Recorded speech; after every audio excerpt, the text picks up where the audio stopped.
নিজের হাতে কি সুন্দর করে পরে নিচ্ছে। ফার্স্ট টাইম উৎসা কিন্তু এই মেহেন্দি পড়ছে।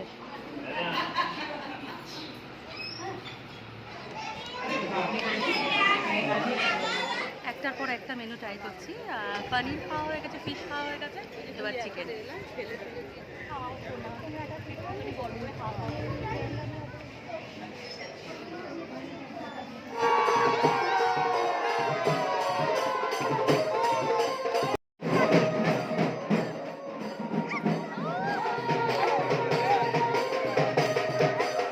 আরেকবার বিয়ে করার ইচ্ছা হচ্ছে।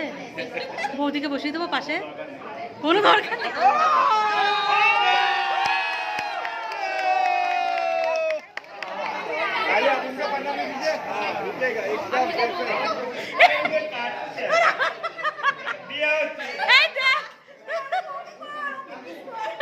সারা রাত জেগে আড্ডা মেরে তাও তো উৎসাহ মনে হচ্ছে আধা ঘন্টার মতো ঘুমিয়েছিস। আধা ঘন্টার মতো সোফায় শুয়ে। এতদিনে হয়তো শনির হালদির ভিডিও তোমরা সবাই দেখে নিয়েছো। এবার শাদির ভিডিও শেয়ার করছি। এই শাড়িটা মা আমাকে এক পূজায় দিয়েছিল, দুর্গা পূজায়। তো অনেকদিন পর পরছি এই শাড়িটা। আর এই শেরওয়ানিটা গৌতমকে বোনের বিয়েতে মারা দিয়েছিল। সেই একবারই পরেছিল, আর কখনো পরা হয়নি। আর এই শাড়িটা নতুন কিনেছি, উৎসাহ আজকের এই শাড়িটা পরবে।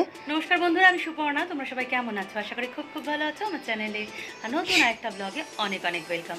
তো সকালবেলার হলদি সেরিমনি তো তোমাদের সাথে শেয়ার করে নিচ্ছি। এখন যাচ্ছি শাদিতে। বারাতিরা আসবে 9:30 মধ্যে। এখন ঘুরতে বাজে 9টা, বেরিয়ে পড়বো। তো আজকে আমি শাড়ি পরেছি পিঙ্ক আর একটা পার্পল কালারের, আর উৎসাহ শাড়ি পরেছে। গৌতম রেডি হয়ে গেছে, আমরা তিনজনেই রেডি। আর তোমাদের সকালবেলা একটা জিনিস শেয়ারই করা হয়নি, দাঁড়াও দেখিয়ে দিই। এই দেখো, কালকে রাত 2:30টার সময় জেগে উৎসাহী মেহেন্দিটা আমার হাতে পরিয়ে দিয়েছে। তো মেয়ে প্রথম শিখছে, তো যা পেরেছে বেশ সুন্দরই করে দিয়েছে। নিজের হাতেরটা অনেক বেশি সুন্দর করেছে, আমারটা অত বেশি ভালো করে দেয়নি। আর আমি ঘুমিয়েও পড়ছিলাম। ওরটা দেখাই, দাঁড়াও, দেখা বাবাই তোরটা। ও নিজের হাতে কি সুন্দর করে পরে নিচ্ছে। ফার্স্ট টাইম উৎসাহ কিন্তু এই মেহেন্দি পড়ছে। তোমার ওটা মনে হচ্ছে। আর আমার এই যা পেরেছে, বাচ্চা মানুষ ঘুমিয়ে পড়েছে হাতে মেহেন্দি নিয়ে, বিছানায় পুরো ভর্তি হয়ে গেছে, এরকম একটা অবস্থা। তো চলো এবার বিয়েটা তোমাদের সাথে শেয়ার করবো। হলদি সেরিমনি তো শেয়ার করেছি। কি হয়েছে? পাও ছাড়ি। ও, উৎসবের পায়েও পড়েছে। চলো দেখতে থাকো, বেরিয়ে পড়ি, অনেকটাই মানে রাত হয়ে গেল। সনির ভালো নাম হচ্ছে রুমি, আর আমাদের দুলে রাজার নাম হচ্ছে রাকেশ। বিয়ের ডেটটা দেখে এটুকু বুঝতে পেরেছো যে আমি কতটা লেটে চলছি। 3 মাস আগের ভিডিও, আর এখন আমি তোমাদের সাথে শেয়ার করছি। জুলাই প্রায় শেষ হতে যায়। বেলোর আর কলকাতা করতে করতে আমি একদম হাঁপিয়ে উঠেছি। জানি না এই অসুখ বিসুখ নিয়ে ইউটিউব চ্যানেলটা আর কতদিন চালাতে পারবো। এখন আর মনও চায় না যে ভিডিও করি বা এডিটিং করি বা ভিডিও পোস্ট করি। আগে শেয়ার করেছি সোনির মা বাবা নেই, মামা বাড়ি থেকেই বিয়ে হচ্ছে। আর এটা হচ্ছে সোনির দিদা। এটা কি আছে জানো? এটা ম্যাম পনির। পনির আছে। আচ্ছা, পনির। এটা ফিশ বল, চিকেন 65। চিকেন 65। এটা দই বড়া, লাইভ দই বড়া। ফুচকা রাখার পাত্রটা আমার তো দারুণ লেগেছিল, একেবারে নতুনত্ব।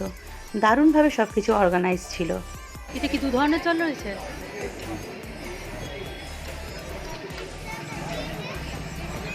বিয়েবাড়ি মানে সাজগোজ, আনন্দ হলো, আর তার সাথে কবজি ডুবিয়ে খাওয়া দাওয়া। যার দায়িত্বে ছিল আজকের দিলসে ক্যাটারার। এই নিয়ে আমি সেকেন্ড টাইম দিলসে ক্যাটারার খাবার দাবার টেস্ট করছি। সৌভিকের বিয়ের খাবার দাবার পরিবেশনায় দিলসে ক্যাটারার ছিল। তো সৌভিকের বিয়ের আমি ভিডিও ইউটিউবে শেয়ার করেছিলাম। সেই ভিডিও দিলসে ক্যাটারার ফাউন্ডারের চোখে পড়ে এবং আমাকে সেখানে অনেক কমেন্টস করেছিলেন তিনি।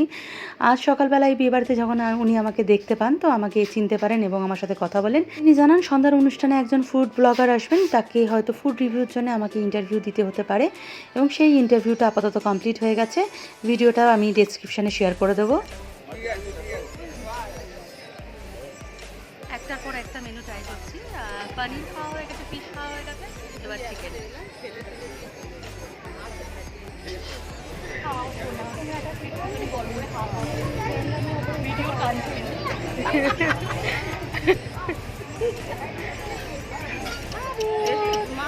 ছোট দিয়ে ফটোজেনিক হয়ে গেছে, স্টুডিওতে না দিলে বেশি করবি কাঁদে। একটুখানি রূপসাগরের রূপসীকে একটু দেখা। বেশি সামনে যান না, থেকে দেখা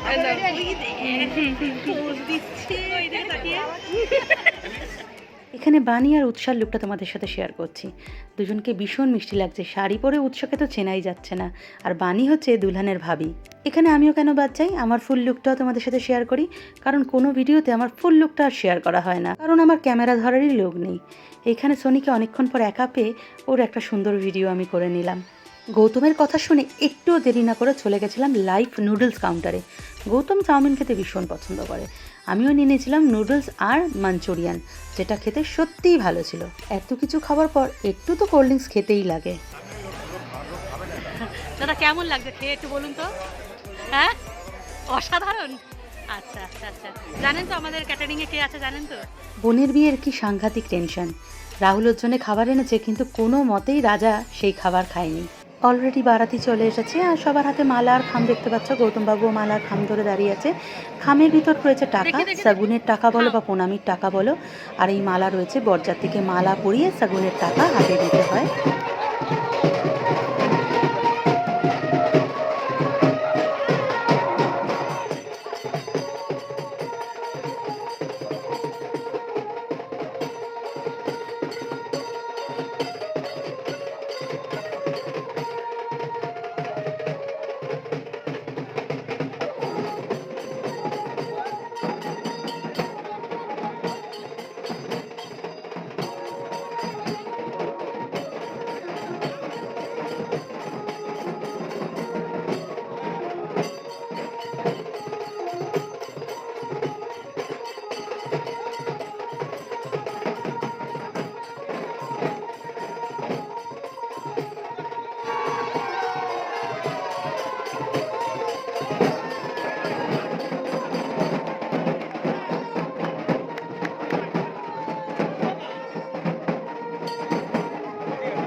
আমরা তো সবাই বাইরে বারাতির ডান্স দেখতে ব্যস্ত ছিলাম, ফিরে এসে দেখলাম উৎসাহ এখানে খেতে ব্যস্ত রয়েছে। দাদা বোনের বিয়ের রান্না কেমন হয়েছে দাদা?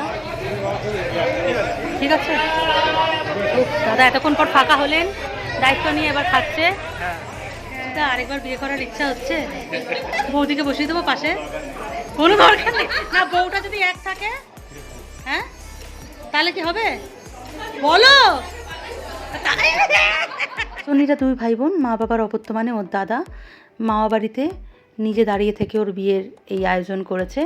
ওইদিকে রাজা রয়েছে, রাজা হচ্ছে ওর মামাতো দাদা, আর এদিকে হচ্ছে ওর নিজের দাদা। তো আর এদিকে আমাদের সুপর্ণা রয়েছে, অঞ্জলি, পি সবাই রয়েছে, ওদের আত্মীয় স্বজন। মেয়ের বিয়েতে না আনন্দ থেকে চাপা দুঃখটা থাকে অনেক বেশি। আনন্দ করছে সবাই ঠিকই, তাও কোথাও মনের ভিতরে একটা চাপা কান্না হয়তো রয়েছে, যে সকাল হতেই মেয়েকে বিদায় দিতে হবে। এতদিনের সব সম্পর্ক পিছনে ফেলে নতুন সম্পর্কে আবদ্ধ হওয়া, এ কি চারটিখানি কথা। বিয়ে বাড়িতে বরপক্ষ আর কনের পক্ষের খুনসুটি না হলে ঠিক বিয়ে বাড়িটা জমে ওঠে না। এখানে সেটাই হচ্ছে।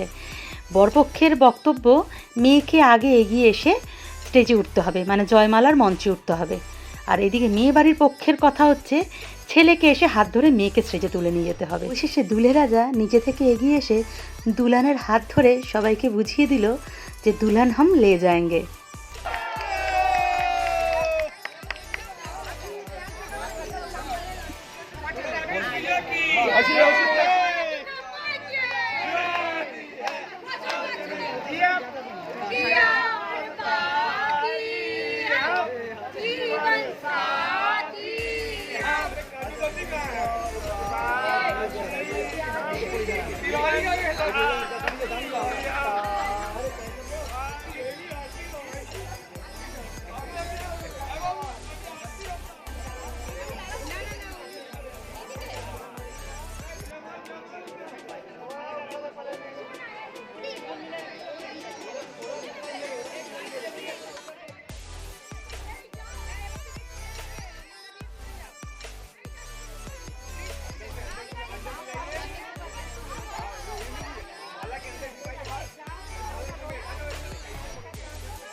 কে কাজ করেছে আর কে মাসাজ খাচ্ছে।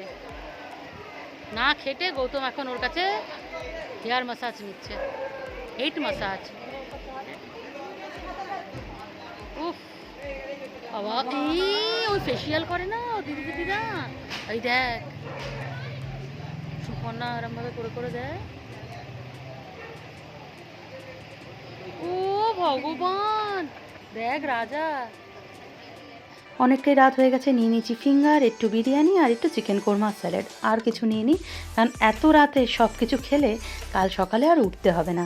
এমনি তো ডাক্তার বলেছে ডায়েটে থাকতে, কিন্তু আমি তো আর ডায়েট মানি না।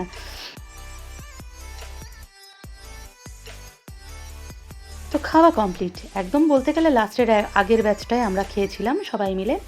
আর আজকে মেনুতে ছিল সত্তু কচুরি, অমৃতসরি ছোলে, ফিশ ফিঙ্গার, স্যালাড, ছিল চিকেন বিরিয়ানি, তার সাথে ছিল চিকেন কোরমা, আর ছিল চাটনি, পাঁপড়, গোলাপ জামুন, ছিল সন্দেশ। এটা ছিল ননভেজ মেনু। আর ভেজ মেনুতে সেম একই জিনিস ছিল, শুধু চিকেনের বদলে ছিল পনির। দেখো অমৃতসরি ছোলে, সত্তু কচুরি, ভেজ কাকলেট ছিল, পনির কোরমা ছিল, আর ছিল আইসক্রিম, যেটা আমার ভীষণ পছন্দের। দুখানা আইসক্রিম খেয়েছিলাম, একটা প্রথমে ব্ল্যাক কারেন্ট খেয়েছিলাম, পরে আবার নিয়ে নিয়েছিলাম বাটারস্কচ। অনেকেই অবশ্য চকলেট সস দিয়ে আইসক্রিম খাচ্ছিল, কিন্তু আমার আইসক্রিমটা শুধুই ভালো লাগে। এই লাস্টবার যখন নিয়েছিলাম বাটারস্কচ, সেটাও তোমাদের সাথে শেয়ার করলাম।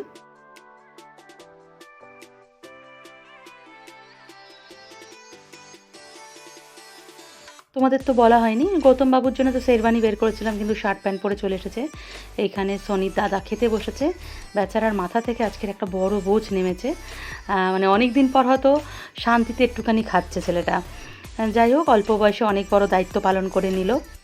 এই বাচ্চা ছেলেটার নাম হচ্ছে সুলতান, দুলে রাজার ভাতিজা। আর এইদিকে আমাদের দুলহানের বোন আকশিতা, দুজনের বিয়ে ঠিক করা হয়েছে। প্রত্যেকটা বিয়ে বাড়িতে এরকম ছোটোখাটো মজাদার ঘটনা হয়ে থাকে। আর পিছনে হচ্ছে আকশিতার মা বাবা। ছেলে তো বিয়ে করতে একদম রাজি, কিন্তু মেয়ে একটু লজ্জা পাচ্ছে।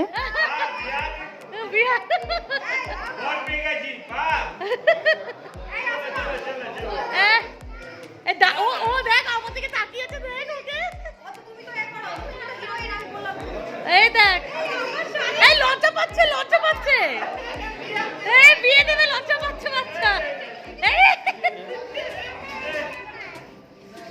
ইস,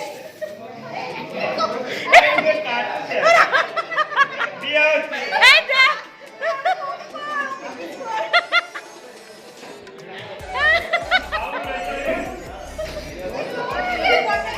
পড়াশোনা করতে হবে না তোর জন্যে। এই ঘটক ঘটকালি করেছে এই সুলতান আর আকশিতা, শাশুড়ি খুশি দেখ। পরে যখন আমরা খাওয়া দাওয়া করছিলাম, তখনই বর আর কনে বিয়ের মণ্ডপে বসে পড়েছিল। মেয়ের বড় মামা মামি আশীর্বাদ করছিল। নন বেঙ্গলি বিয়েতে প্রচুর নিয়ম থাকে। এই 3 দিন ধরে মেয়ের যে গায়ে হলুদের অনুষ্ঠান দেখলাম, তাতেই বুঝতে পারলাম। সকাল থেকে তো অনুষ্ঠানের পর মানে নিয়মের পর নিয়ম হয়ে যাচ্ছে, অনুষ্ঠান বলাটা ভুল, নিয়মের পর নিয়ম হয়ে যাচ্ছে। সারা রাত জেগে বিয়ে হবে এবং সকালবেলায় মেয়ে বিয়ের মণ্ডপ থেকেই সোজা চলে যাবে শ্বশুর বাড়িতে। আজকে তো সারাদিনটা শনি রেস্ট বলে কিছুই পায়নি, আবার এই সারা রাত জেগে বিয়ে, ঠিকমতো খাওয়া দাওয়া নেই। খুবই প্যাথেটিক একটা সিচুয়েশান। যাই হোক, একটু একটু করে আমি শেয়ার করেছি, কিন্তু সিঁদুরদানটা আর আমার শেয়ার করা হয় মানে ভিডিও করা হয়নি, কারণ আমিও ভীষণ অসুস্থ, আর পারছিলাম না। পাশের রুমে চলে গেছিলাম রেস্ট নিতে। ভালো লাগে আনন্দ করতে, সবার সাথে থাকতে, তাই যেটুকু করি সত্যি বলছি মনের জোর নিয়ে করি, নাহলে আমার যা অবস্থা সে আর বলে লাভ নেই। সকাল 5:30 হয়ে গেছে ঘড়িতে। বিয়ে একটু আগে শেষ হয়েছে, এবার বিদায়ের পালা। আর আমরা এখানে বসে ক্লাবের অফিস রুমে বসে সব আড্ডা মারছিলাম, প্রচুর গল্প গুজব হলো, মাঝে মাঝে একটু বিয়ে দেখা। এখন আমিও বাড়ি গিয়ে একটু স্নান টান করতে হবে। বিয়ে কমপ্লিট, দুজনে মন্দির থেকে সকালবেলা প্রণাম করে এসেছি, আর এখান থেকেই বিদায় হয়ে যাবে। আর এই দুজনকে দেখো, কালকে যত সুন্দর লাগছিল আজকে ততই ক্লান্ত লাগছে। সারা রাত জেগে আড্ডা মেরে তাও তো উৎসাহ মনে হচ্ছে 1/2 ঘন্টার মতো ঘুমিয়েছি। আধা ঘন্টার মতো সোফায় শুয়ে পড়েছিল। আমি মাঝরাতেই চলে যেতাম, কিন্তু রাজার বউ মানে বানি একা একা থাকতে চাইছিল না, তা আমি একটু ওর সাথে থেকে গেলাম। নাহলে ও ছিল, সুপর্ণা ছিল, বললো আমাকে, বললো থাকতে, অঞ্জলির ছিল, তাই থাকলাম। নাহলে গৌতম অনেক রাতেই চলে গেছে। তো আমি ওই ক্লাবের সোফা কাম বেডটাকে খাটের মতো করে নিয়ে ওইখানেই বেশ রিল্যাক্সে শুয়ে শুয়ে ওদের সাথে সব গল্প করছিলাম। এখন বিদায় হচ্ছে, কিন্তু আর পাচ্ছি না আমি বিদায় হতে। এখনও দেখলাম অনেকটাই লেট হবে। আমি বাড়ি চলে যাচ্ছি ফ্রেশ হয়ে, একটু শোবো, শরীর ভালো লাগছে না। তো রাজারাও বাড়ি চলে যাবে, ওরা বললো যাও তুমি কি রেস্ট নাও। উফ, সেই মানে কালকে যাও, টাটা। হ্যাঁ, আর এই যাচ্ছে আমাদের পি, দৌড়াদৌড়ি করছে।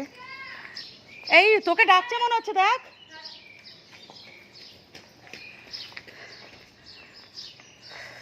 তাও ওদের বিয়ের জায়গাটা যেহেতু ঘরের কাছে, তাই সুবিধা, দৌড়াদৌড়ি করে ঘরের থেকে জিনিস নিয়ে যাচ্ছে।